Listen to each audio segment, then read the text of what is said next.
പ്രകൃതി വികൃതി സംസ്കൃതി എന്ന് പറയും. പ്രകൃതി വികൃതി സംസ്കൃതി. വീട്ടിൽ വിരുന്നുകാർ വന്നപ്പോൾ വിരുന്നുകാരെ യാത്രയാക്കാൻ അമ്മ പോയപ്പോൾ ബാക്കി വന്ന ജിലേബി എടുത്ത് 5 വയസ്സുകാരെ കഴിച്ചാൽ അതവൻ്റെ പ്രകൃതിയാണ്. പക്ഷെ കഴിക്കുന്നതിൻ്റെ ഇടയിൽ ജ്യൂസ് തട്ടിമറിച്ചിട്ടാൽ അത് വികൃതിയാണ്. ഇനി സംസ്കൃതി ഉണ്ട്. അമ്മ വരുന്നവരെ കാത്തു നിന്നിട്ട് അമ്മ എടുത്തോട്ടെ, അതാണ് സംസ്കൃതി. നമ്മൾ കുറച്ച് നേരത്തെ സ്കൂളിലെത്തി, ഗേറ്റ് അടച്ചു കിടക്കുന്നു, എന്ത് ചെയ്യും? മതിന് ചാടും. അത് പ്രകൃതിയാണ്, പിള്ളേരുടെ പ്രകൃതിയായി ചാടും. ഗേറ്റ് തല്ലി പൊട്ടിച്ചിട്ട് കയറുന്നതാണ് വികൃതി. സംസ്കൃതി എന്താ നിങ്ങൾ പറ? എക്സ്ട്രാ ചാവി ഉണ്ടാക്കി വന്ന് എന്താ ടീച്ചർ വരുന്നവരെ കാത്തു നിന്നിട്ട് കയറുന്നതാണ് സംസ്കൃതി. ഒരു പെൺകുട്ടിയെ ഒരു പ്രേമം തോന്നുന്നത് പ്രകൃതിയാണ്.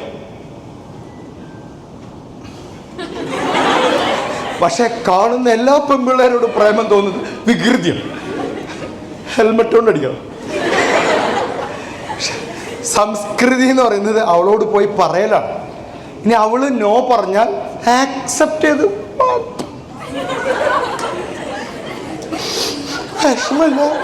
ഒരു വിഷമം. അതാണ്.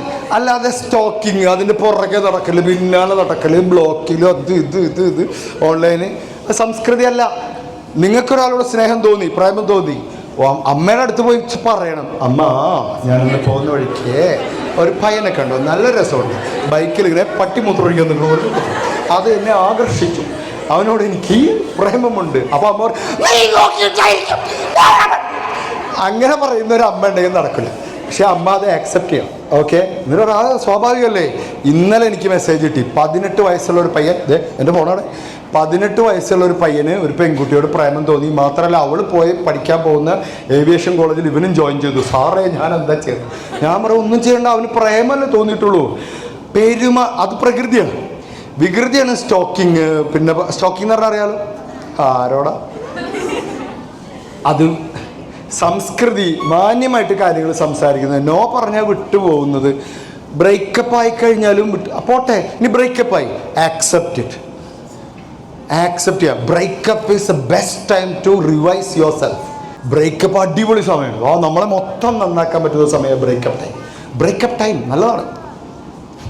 അതുകൊണ്ടേക്ക് ഒരെണ്ണം തുടങ്ങിയിട്ട് വേണം ബ്രേക്കപ്പ് ആവാം, എന്നിട്ട് വേണം നിന്നാവാൻ. ബ്രേക്കപ്പ് ഒക്കെ ഉണ്ടാവും. ആക്സെപ്റ്റ് ചെയ്യുക, ഫീൽ ചെയ്യുക. നമുക്ക് കുറ്റബോധം ഉണ്ടാവും, ആ കുറ്റബോധം ഫീൽ ചെയ്യുക. നമ്മൾ ഈ പ്രേമത്തിൻ്റെ സമയത്തിൽ ഉണ്ടായിരുന്ന കുറേ ഡിസ്കണക്ഷൻ നമുക്ക് ഉണ്ടായിട്ടുണ്ടാവും. പാരൻസുമായിട്ട് ഡിസ്കണക്റ്റ് ആയിട്ടുണ്ടാവും, ഫ്രണ്ട്സുമായിട്ട് ഡിസ്കണക്റ്റ് ആയിട്ടുണ്ടാവും, റിലേറ്റീവായിട്ട് ഡിസ്കണക്റ്റ് ഉണ്ടാവും. അതൊക്കെ തിരികെ കൊണ്ടുവരാനുള്ള സമയമാണ്. പെൺപിള്ളേരെ കണ്ടാൽ ആൺകുട്ടികൾ നോക്കും, നോർമലാണ്, നോക്കണം. അവരുമായി നോക്കുക ചെയ്യും. ഇല്ലേ, നിങ്ങൾ നോക്കാറില്ലേ? നിങ്ങളെങ്ങനെ നോക്കുക? പറഞ്ഞേ, എങ്ങനെയാ ഒരു രീതി പറ, അവർക്ക് അറിയണ്ടേ? അറിയാത്ത പോലെ ഇങ്ങനെയാണോ നോക്കുക? എങ്ങനെ നോക്കുക? നിങ്ങൾ പറ, എനിക്ക് പഠിക്കാനാണ്. എങ്ങനെ? താഴത്തേക്ക് നോക്കും. ഇവര് ബസ് സ്റ്റാൻഡിൽ നിൽക്കുന്നുണ്ട്, ബസ് സ്റ്റോപ്പില്. ബസ് സ്റ്റാൻഡ് വന്ന് നിന്ന് കഴിഞ്ഞാൽ 2 പെൺപിള്ളേരോടൊക്കെ ഉണ്ടാവും. ബസ് വന്ന് നിന്ന് കഴിഞ്ഞാൽ അവരിങ്ങനെ അതുവരെ വർത്താനം പറഞ്ഞവർ ഇങ്ങനെയാണ് നിൽക്കും. എന്നിട്ട് നമ്മളെ പിന്നെ അത് അസൈൻമെന്റ് വെച്ച ഒരു പരിചയമില്ലാത്ത അസൈൻമെന്റ് ഒക്കെ പറയും. ബസ് അങ്ങോട്ട് പതുക്കെ പോകുമ്പോ നോക്കൂ അല്ലേ? ബോയ്സ് അങ്ങനെയൊന്നുമല്ല, ബസ് വരാൻ വേണ്ടിയിട്ട് ഇങ്ങനെ കാത്തു. ആദ്യത്തെ 4 സീറ്റ് നമ്മൾ മൊത്തത്തിൽ നോക്കും, ബാക്കിയുള്ള സീറ്റുകൾ നമുക്ക് താല്പര്യമില്ല. പ്രേമം എങ്ങനെയൊക്കെ? പ്രണയം ട്രൂ ഉണ്ട്, ടൈം പാസ് ഉണ്ട്, ഇതിൻ്റെ ഇടയിലുള്ള ബെസ്റ്റി ഉണ്ട്. ബെസ്റ്റിയാണ് രസം. ഞാൻ ആരായിരുന്നു ബെസ്റ്റിയോട് തന്നെ ചോദിച്ചോണ്ടിരിക്കുകയാണ് അല്ലേ? ശരിക്കും എന്താ, ആരാ ഈ ബെസ്റ്റി? നിങ്ങൾ പറ, എനിക്കറിയാത്തോണ്ടാണ്. ഫ്രണ്ടല്ല, ലവറും അല്ല, അച്ഛനല്ല, അച്ഛനെ പോലെ ഒരാൾ, അങ്ങനെയാണോ? അങ്ങനെ അല്ല, ഫ്രണ്ടും അല്ല, ലവറും അല്ല. എന്ന് വെച്ചാല് എന്തിനൊക്കെയാണ് ഉപകാരപ്പെടുക? അത് പറ. ലവറിന്റെ അതേ ഉപകാരം കിട്ടും, എന്നാ വിവാഹം കഴിക്കണ്ട. ആരാണോ അത്?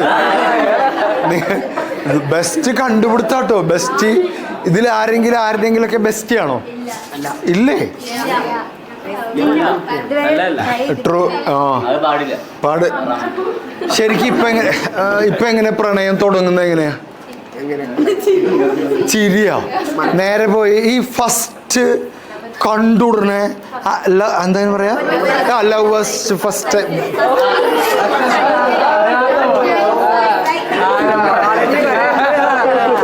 അല്ല, ഞാന് ഒരു പ്രാവശ്യം അങ്ങനെ നമ്മളെ അന്നത്തെ പ്രേമം എന്നൊക്കെ പറയാലേ ഇന്നത്തെ പോലെ അല്ല. നിങ്ങക്ക് പറഞ്ഞാൽ മനസ്സിലാവുമെന്ന് അറിയില്ല. പാട്ടൊക്കെ പാടിയിട്ട് ആണ് അന്ന്. റോസാപ്പൂ മാല തരാം, റോഡരികിൽ വീട് തരാം, എൻ്റെ കൂടെ പോരുമോ നീ പെണ്ണാള്, നീ കേറണ ബസ് അറിയാം, നീ ഇറങ്ങണ സ്റ്റോപ്പ് അറിയാം, എൻ്റെ കൂടെ പോരും. അപ്പൊ തന്നെ ആ കുട്ടി പറയും ഞാനിതാ പോരുന്നു ചേട്ടാ. ബാഗ് എടുക്കണേ, ബാഗ് എടുക്കണേ.